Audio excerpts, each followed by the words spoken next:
reed bed in Somerset, and dragonflies glint in the early morning sun.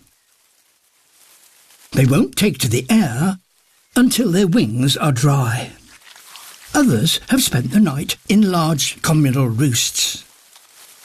And as the day warms, they slowly climb up the reeds, until finally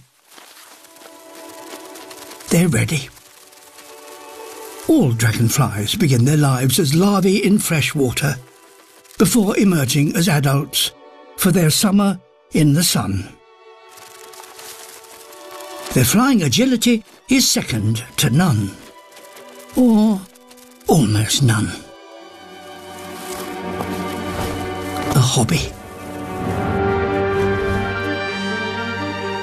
These small birds of prey spend the winter in Africa and time their arrival in Britain to take advantage of this mass emergence of dragonflies. But things don't always go their way. The dragonflies can dodge with a flick of their wings.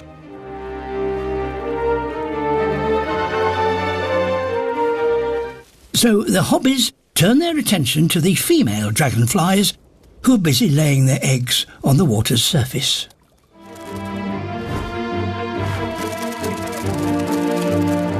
The hobbies come in low and fast.